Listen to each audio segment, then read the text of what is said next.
자, 지난 말씀 홍수 심판 가운데 노아의 가족들이 구원을 받았습니다. 자, 구원을 받았음에도 불구하고 지난주 말씀을 보니까 좀 안타까운 상황이 벌어졌지요. 자, 노아는 자기가 가지고 있는 홍수 트라우마를 결국 극복하지 못한 것으로 인하여서 이렇게 술을 의존하게 되고, 그것으로 말미암아 실수를 저지르게 되고, 또 그것이 또 아들들에게 보여지는 가운데 함은 또 떠벌리고, 다행히 또 나머지 또 두 아들은 또 덮어주고, 그런 가운데 또 함은 또 저주를 받고, 이런 일들이 좀 안타까운 일들이 좀 있었습니다. 자, 그런 가운데 자 이후에 오늘 말씀은 노아와 함께 생존한 그 세 아들의 후손들이 자 어떻게 이제 세워져 갔는지에 대한 족보가 전체 창세기 10장에 대한 내용이라고 생각하시면 될 것 같아요. 자, 1절을 보니까 노아의 아들 셈, 함, 야벳의 족보는 이러하니라라고 설명이 이어지는데, 자, 처음 등장하는 족보의 내용은 1절서부터 5절까지 내용이 야벳에 대한 내용이 먼저 나와요. 야벳. 비교적 조금 분량이 좀 작습니다.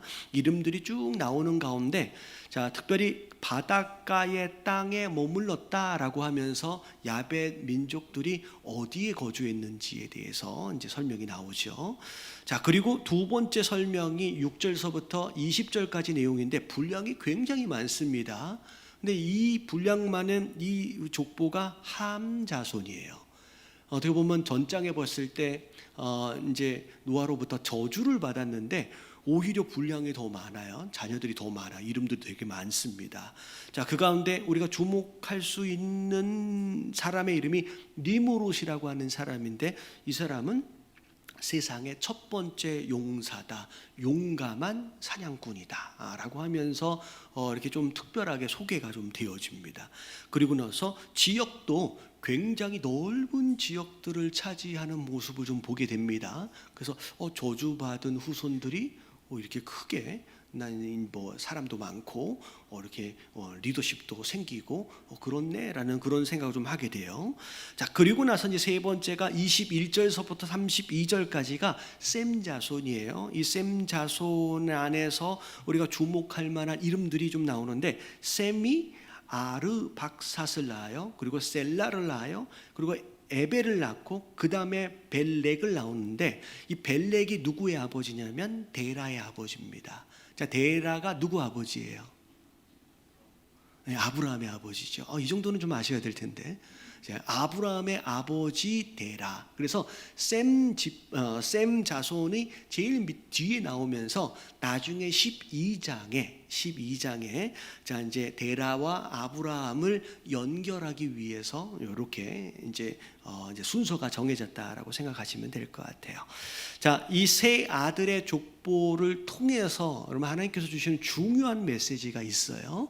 자, 오늘은 그 세 가지 메시지를 우리가 함께 나눌 수 있도록 하겠습니다. 자, 첫 번째, 자 1번 같이 한번 읽어보도록 하겠습니다. 자, 1번 시작. 눈에 보이는 번영과 발전보다 하나님을 가까이 함이 진정한 축복이다. 자, 우리가 창세기 강해로 창세기를 쭉 살펴보고 있는데, 자, 오늘 이 족보라고 하는 것이 처음 나온 족보가 아니에요. 사실 창세 이후 자, 두 번째로 소개되어지는 족보입니다.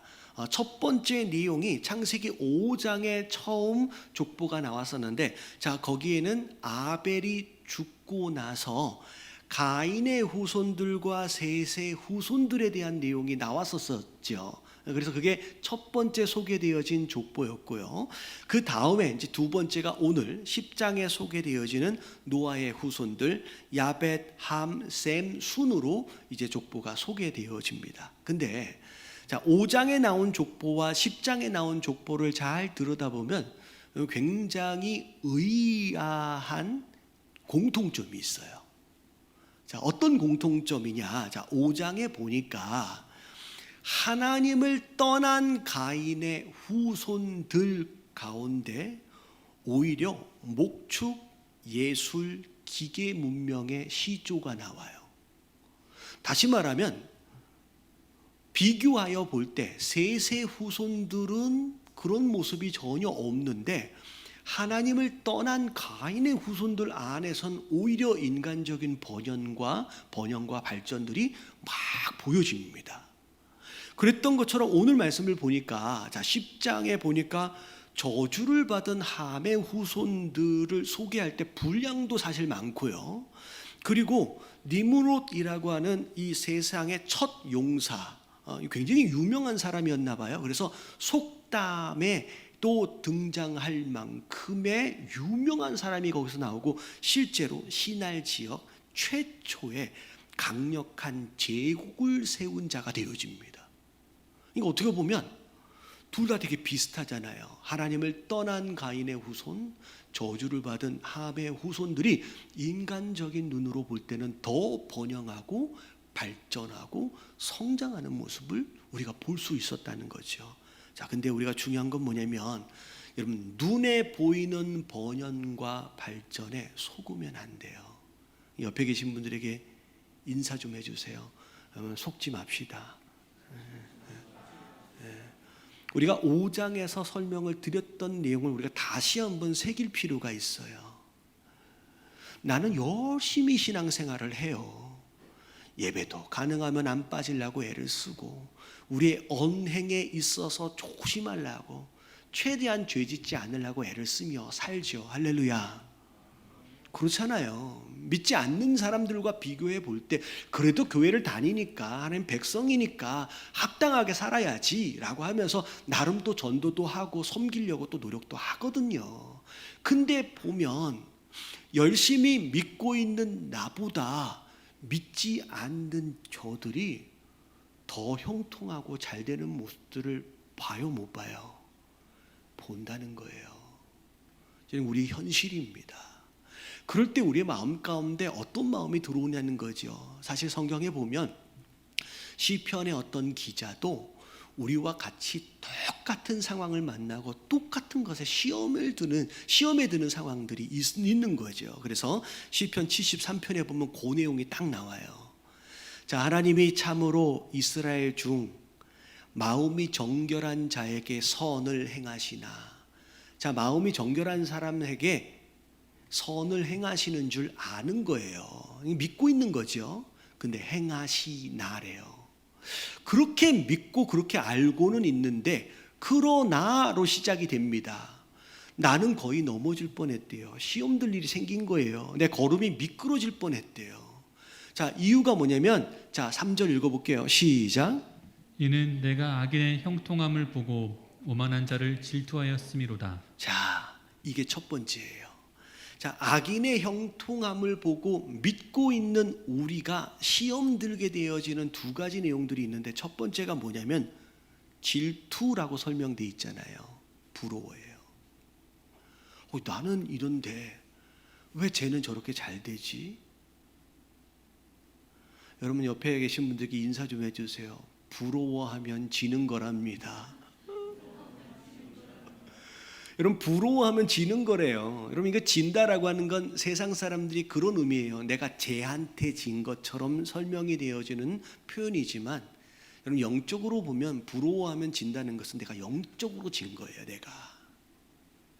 그러니까 오늘 말씀을 보니까 시편 기자도 똑같이 우리랑 그런 마음인 거예요. 왜 쟤는 저렇게 잘 되지? 그래서 되게 부러워. 그리고 막 질투하는 마음이 생기는 거예요. 여러분, 이게 지금 추석 연휴가 시작이 됐는데 코로나 때문에 이제 많이 만날 수는 없지만 그래도 오랫동안 만나지 못한 친척들, 가족들을 이제 만날 수 있는 상황이 되어질 수 있잖아요. 그럼 만나면 그간의 안부를 물어봅니다. 그러면 물론 잘 되었으면 축하도 해주고 좀 어려우면 위로도 해주고를 위해서 물어보기도 하지만 은근히 어떤 마음이 있냐면 비교를 해요. 그래서 보면 잘 되면 너무 잘 됐네라고 박수를 쳐주기는 하지만 은근히 여기가 어떻게 돼요? 배가 막 아프잖아요. 그리고 되게 어렵다라는 얘기를 하면 어떻게 너무 힘들겠다라고 위로를 해주긴 하지만 솔직히 마음 한쪽 구석에는 막 기뻐하지는 못하죠. 왜냐하면 가족이니까, 친척이니까. 그래도 어느 순간 나보다 더 어려운 누군가로 인하여 내가 위로받고 있더라는 거예요. 이러면 이게 우리의 본색이잖아요. 아니에요? 그렇잖아요. 우리 마음 가운데 그런 마음이 있어요. 그래서 친척들하고 만나면 근데 특별히 전도 대상인데 믿지도 않는데 나보다 더 잘 돼 있어요. 막 진급도 했고 뭐 연봉도 많아졌고 뭐 가게도 열었는데 하나 더 체인점도 늘어나고 막 그런 얘기를 들으면 무슨 마음이 들어요? 첫 번째, 질투가 나는 거예요. 부러워하는 마음이 나는 거예요. 근데 거기에 머무르지 않습니다. 그 다음에 들어오는 마음이 뭐냐면 허탈함입니다. 자, 시편 73편 13절부터 14절까지를 말씀을 보면 시편 기자도 똑같은 마음을 갖게 되는데, 자, 내가 내 마음을 깨끗하게 하며 내 손을 씻어 무죄하다 할 것이 실로 뭐하대요? 헛되도다. 비교를 해보니까 아니 믿고 있는 나는 오히려 더 못한 거예요. 그러니까 내가 뭐 하려고 이렇게 헌신하고, 내가 뭐 하려고 이렇게 봉사하고, 내가 뭐 하려고 이렇게 열심히 죄 안 지으려고 막 예배도 드리고 뭐 하려고 했나라고 하는 그런 허탈한 마음이 들어온다는 거지요. 그래서 야, 내가 이럴 것 같으면 하면서 포기하고 싶은 마음들이 막 들어온다는 거예요. 심지어 14절에는 뭐라고까지 얘기하느냐, 읽어볼게요. 시작. 나는 종일 재난을 당하며 아침마다 징벌을 받았도다.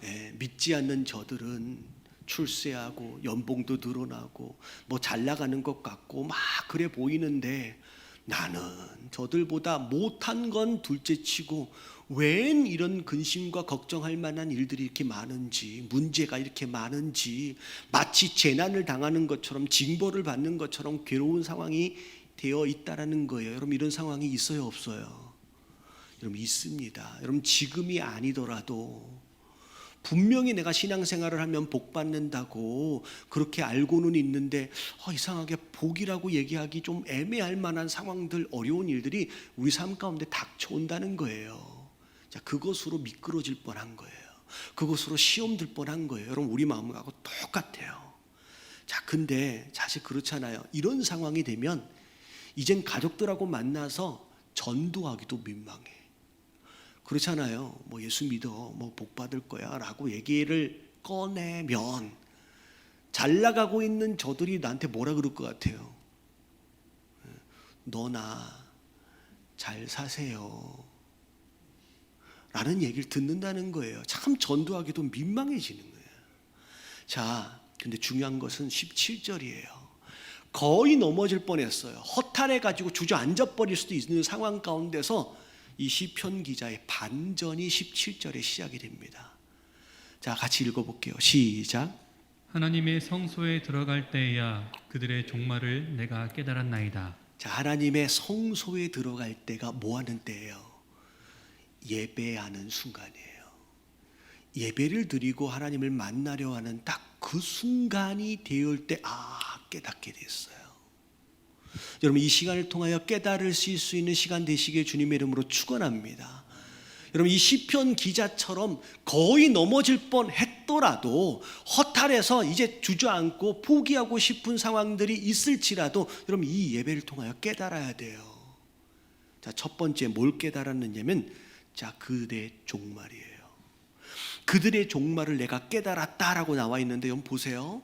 가인의 후손들이 여러 부분에 있어서 번영하고 발전했지만 그 발전이 그들을 더욱 타락하게 만들었고요. 결국 그들의 타락이 홍수 심판의 원인이 되어버렸어요. 결국 그들은 홍수로 다 심판을 받아버립니다.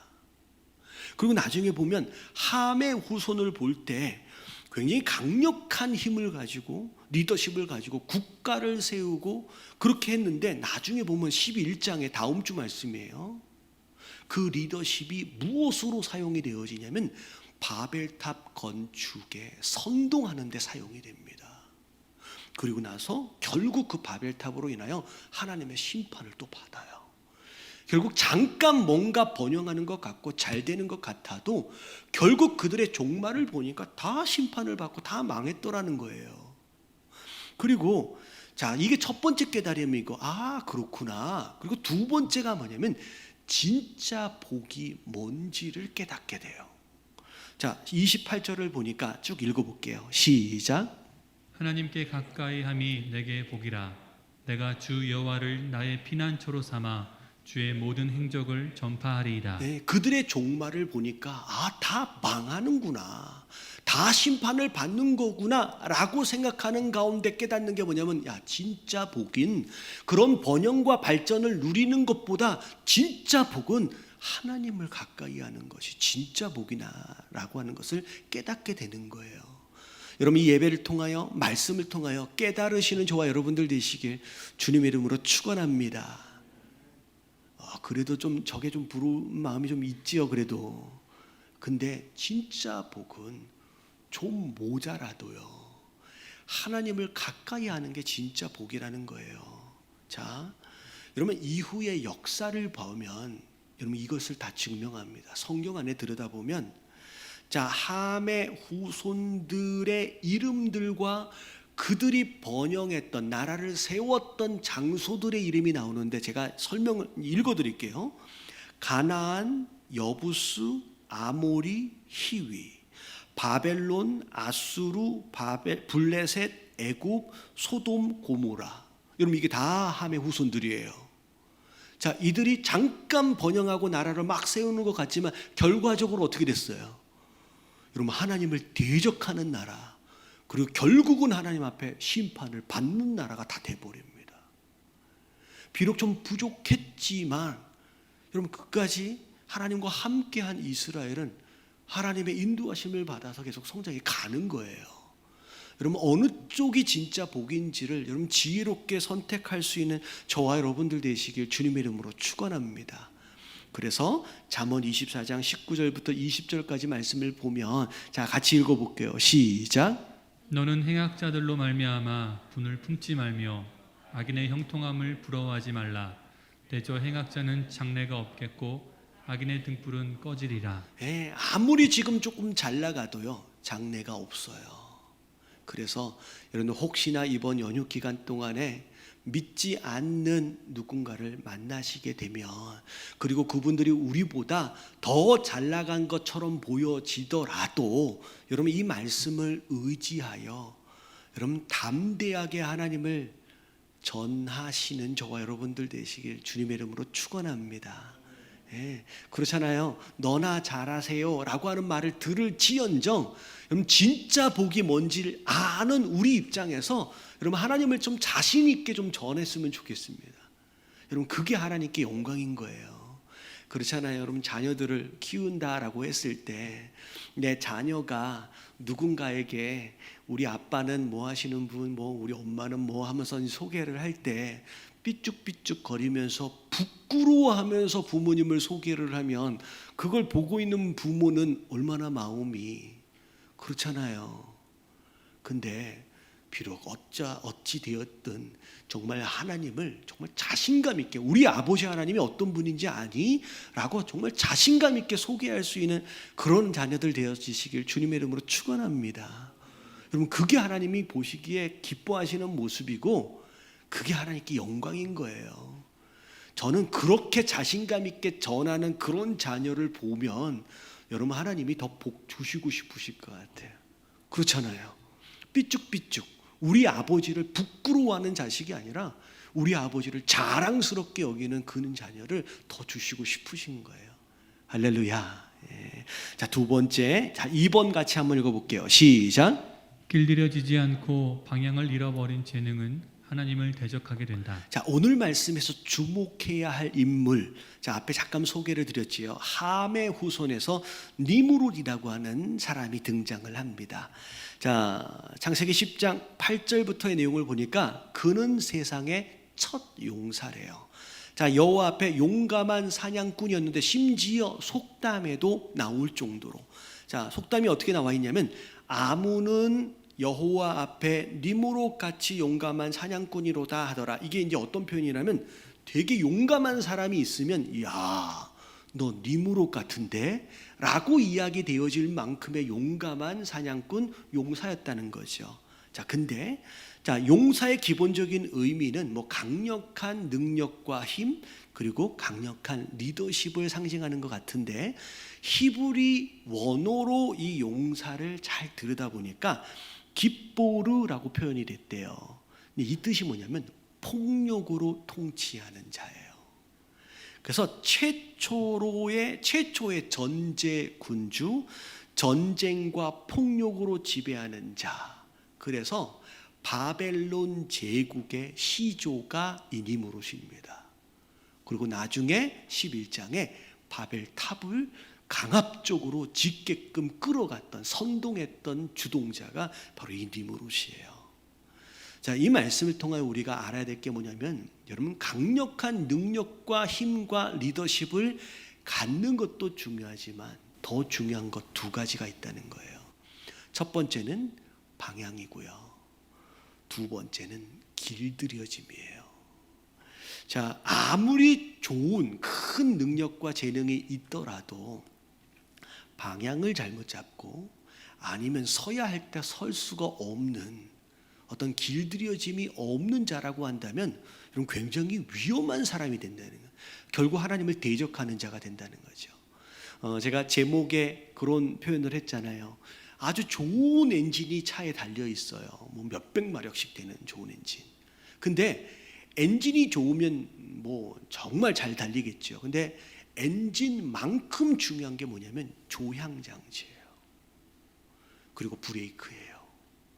막 쏜살같이 달리기는 하는데 방향을 제대로 잡지 못해서 엉뚱한 곳으로 돌진을 한다.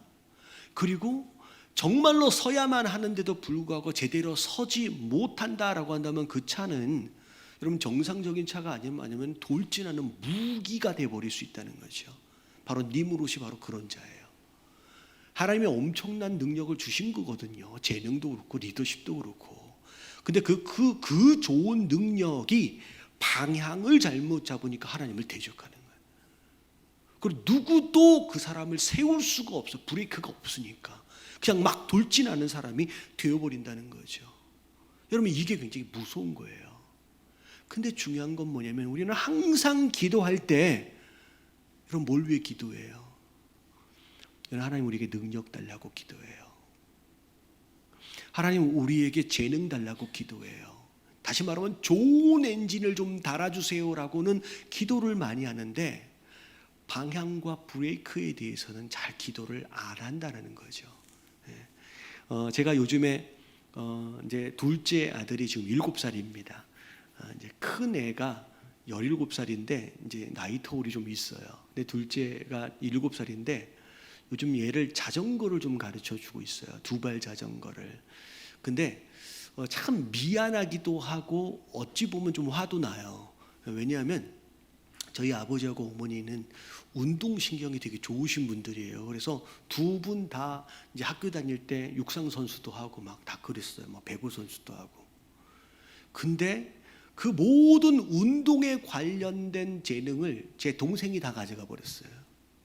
그래서 저는 운동신경이 너무 없습니다. 그래서 저는 어렸을 때 초등학교 다닐 때 운동회가 제일 싫었어요. 왜냐하면 반대항으로 한 명씩 10명이 뛰면 항상 꼴등은 저였고요. 그리고 꼴등 앞에 있는 구둥과의 차이는 10m 이상의 차가 나요. 그리고 제가 어렸을 때 제가 장애인인 줄 알았어요. 너무 운동신경이 없어가지고. 그래서 그런지 저의 운동신경 없음과 그리고 엘레나 사모도 되게 못해요.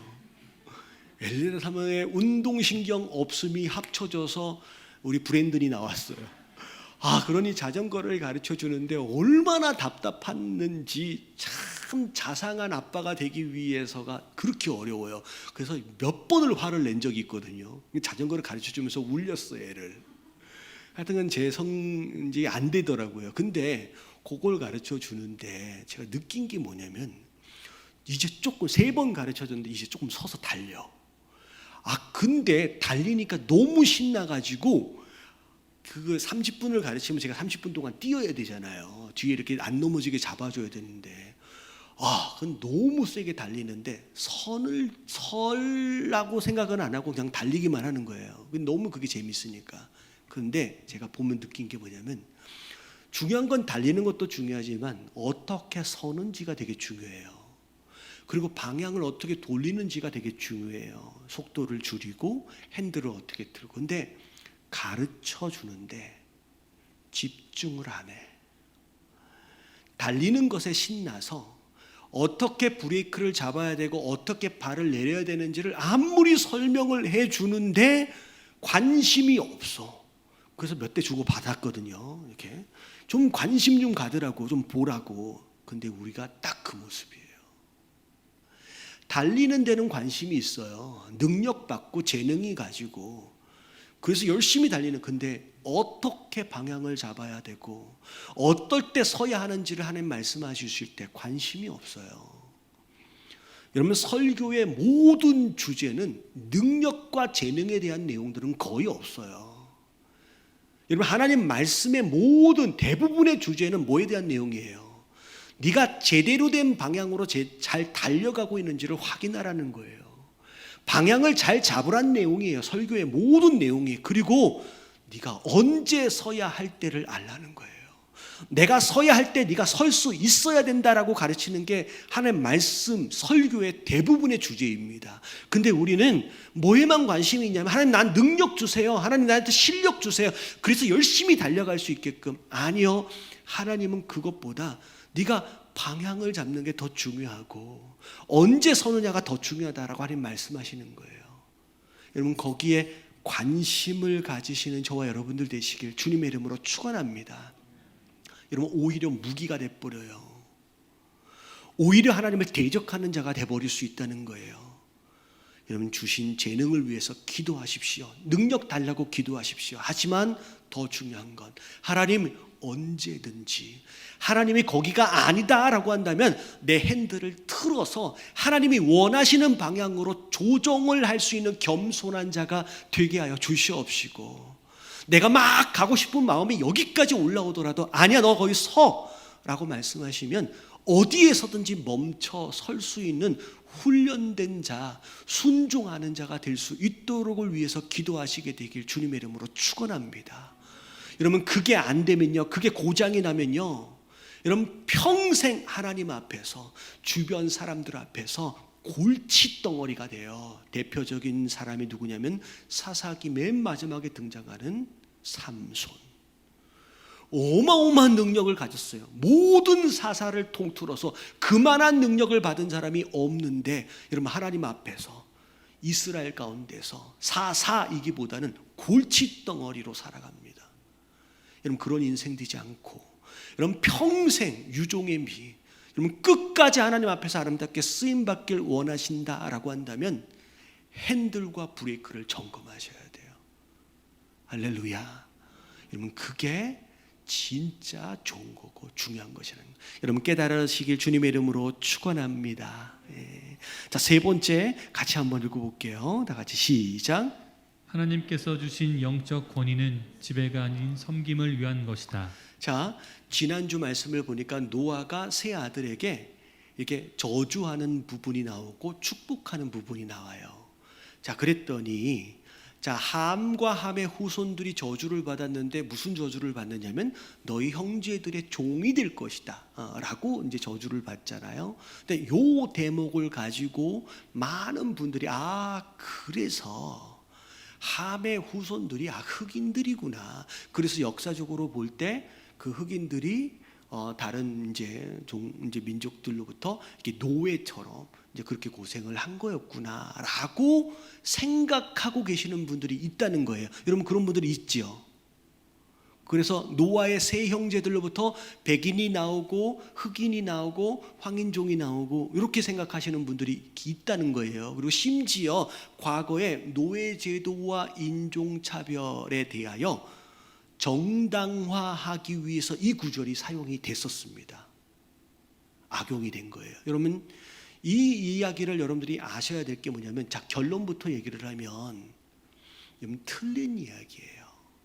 자, 오늘 말씀을 잘 보면 함의 후손들이 흑인이 되었다라고 하는 내용은 성경 그 어디에서도 찾아볼 수가 없는 내용입니다. 왜냐하면 아까 아침에 읽어드렸잖아요. 함의 후손들 가나안, 여부스, 아모리, 히위. 여러분 이게 다 가나안 족속들이에요. 여러분 가나안 족속들은 지금의 이스라엘 땅이고 이 당시로 얘기하면 조금 있다가 이스라엘 민족들이 사는 땅들이죠.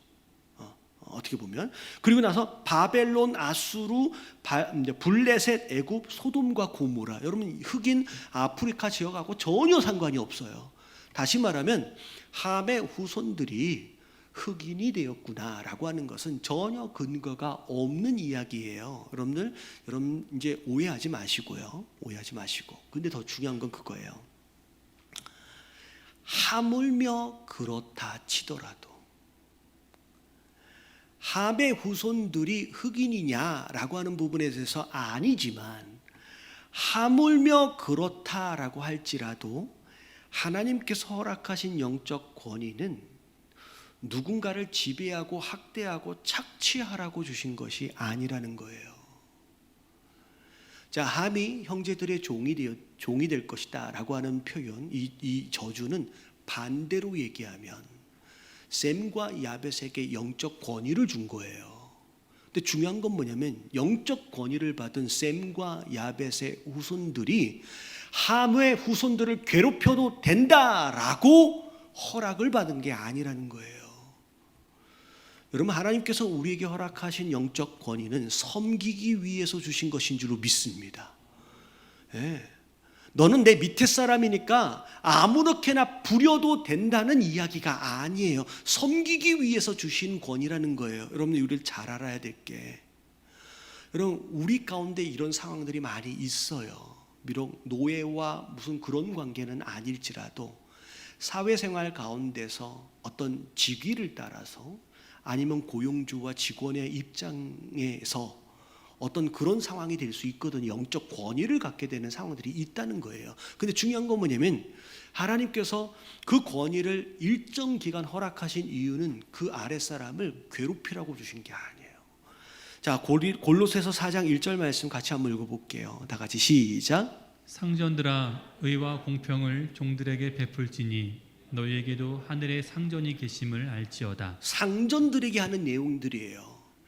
네.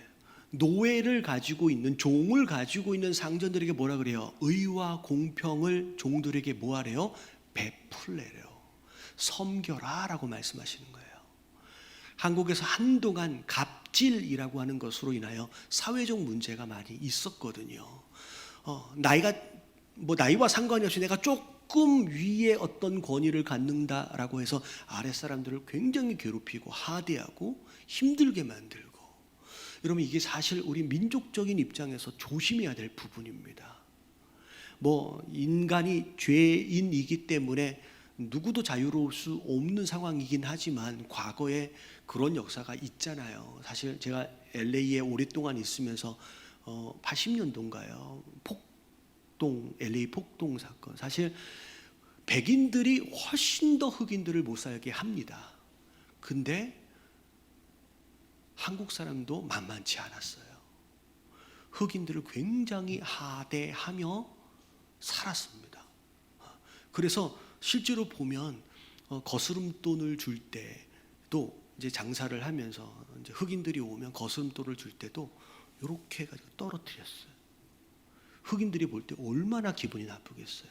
사실은 LA 폭동 사건은 백인들에 대해서 분노가 일어났는데 백인들이 우리 한국 사람 쪽으로 싹 돌려놨어요. 그래서 한국 사람이 정말로 평소에 잘했다라고 한다면 흑인들이 그렇게 하지 않았겠죠. 그 흑인들의 분노가 평소에 그렇게 했던 한국 사람들이 그냥 터져버린 거예요. 그리고 얼마 전까지 벌써 제가 미국에서 나온 지 10년이 돼가네요. 근데 제가 있을 때만 해도 한국 분들이 남미 분들, 멕시코에서 올라오신 분들 히스패닉이라고 하고 심지어 멕시칸이라고 얘기하면서 멕시칸을 뭐라고 불러요? 맥작이라고 불러요. 얼마나 하대를 하고 나이도 비슷한데 반말에 야라고 하고 욕하고 하는 모습들을 제가 식당이나 이런 데서 너무 자주 보는 거 보면 그나마 요만큼 주어진 권위를 가지고 저렇게 아랫사람을 저렇게 괴롭힐 수가 있구나라고 하는 것으로 정말로 마음이 아픈 적이 많이 있거든요. 이런 우리 안에 무의식적으로 이런 모습이 있을 수 있다는 거예요. 내 위에 있는 권위에 대해서는 갑질이다라고 얘기하면서 막 분노하고 불평하면서 내 아랫사람에 대해서는 그보다 더 심하게 하대하고 괴롭히고 하는 모습들은 없는지, 여러분 성도다라고 한다면 여러분 절대 주신 권위를 착취하고 괴롭히는 쪽으로 사용해서는 안 돼요. 오늘 말씀을 보니까 베풀래요. 이유가 뭐냐면 너희에게 또 하늘의 상전이 계신데요. 여러분 하나님 다 지켜보고 계세요. 주신 권위를 어떻게 쓰고 있는지 하나님이 다 지켜보고 계시고 결국 나중에 그것으로 계산하실 거예요. 여러분 하나님 만났을 때 나중에 심판대 앞에서 잘했다, 충성된 종이다, 착한 종이다라고 여러분 칭찬받으시는 저와 여러분들 되시길 주님의 이름으로 축원합니다. 말씀 한 구절만 더 볼게요. 갈라디아서 5장 13절 같이 한번 읽어봅니다. 시작. 형제들아 너희가 자유를 위하여 부르심을 입었으나 그러나 그 자유로 육체의 기회를 삼지 말고 오직 사랑으로 서로 종노릇하라. 죄로 인하여 율법의 종노릇하던 인생을 하나님 구원하셨어요.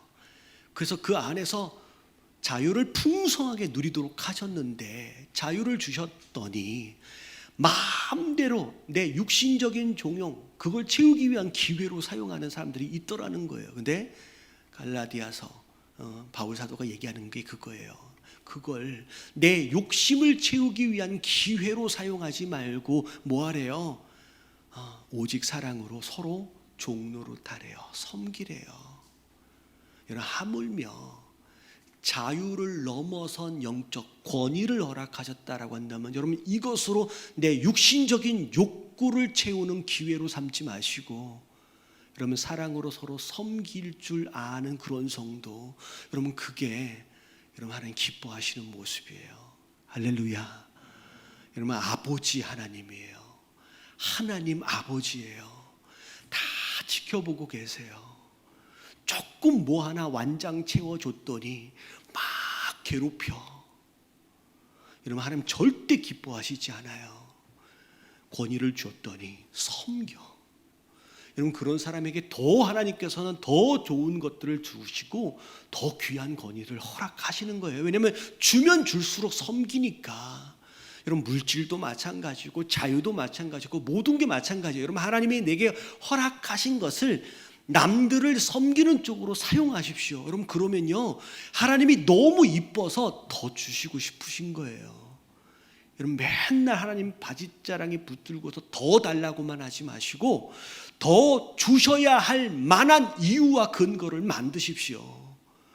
여러분 하나님은 오늘도 더 부어주실 복줄 사람을 찾고 계세요. 여러분 하나님 부자시거든요. 할렐루야. 하나님 부자신데 누굴 복줄까라고 찾고 계시는데 그거 받을 만한 사람이 되면 돼요. 할렐루야.